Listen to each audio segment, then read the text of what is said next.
कविता असमाहित प्रश्न। कवितार रचयिता कवि रत्नाकर राउत। तुमे किए, मु किए, आमे सब किए, कौन आम संपर्क एठारे? काहींकि मनीष एठी घारी हुए दुखरे शोकरे संपर्क नारे?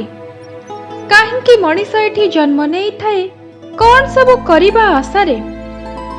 काहींकि मनीष गढ़े संसार एठारे घर तोले घर भांगे पुणी बसा बांधिबार आशा अबेलारे छाड़ी चली जाए बाकी सब रखिदे आशारे आशारे।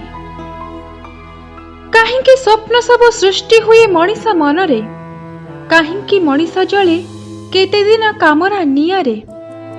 काहींकि से झुरी हुए किए बाहुड़िले? काहार आसीबा पथ चाही चाही काहींकि मनीष ता सारा जीवन सारे अपेक्षा भितरे?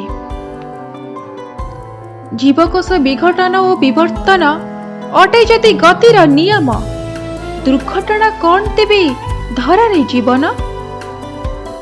केतोटी मुहूर्त पाई काहींकि जीवनर सृष्टि हेई थाए? किए सृष्टि करे एठी ए सब जीवन? कौन तार मूल उच्च? केउठारे से बीज सर्जना हुए जेउठारे संचरे जीवन? मु एमिति प्रश्न करे आपना को आपे मो निज को खोजी हुए मो निज भितरे बेलु बेलु मो अस्तित्व भूले निमज्जित होई जाए गभीर सागरे थळकूल पाए नहीं उबुटुबु हेउथाए सृष्टिर ए रहस्य खोजरे। मो आशा आकांक्षा सबु मो विलास कामना अनेक हजि जाए मो मनरु जेते क्लेश दुख और आतंक।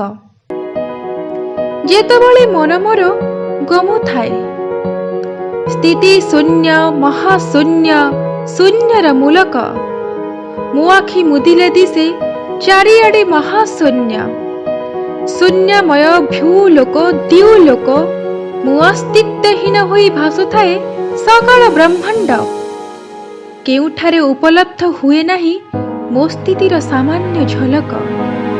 मो कौन शून्यरु संभूत तेबे शून्यमय पिंड? रूपरु अरूप होई अरूपरु रूप धरी लीला खेला करी सृजी दे प्रहलिका एक? मो निमग्न मानसरे खोजुथाए जेतबळे किए एही सृष्टिर जनक? थिरी थिरी बा छुई देले मो शरीर सर्वांगरे शोणितर स्रोत छुटे पुलकरे भरी जाए मन।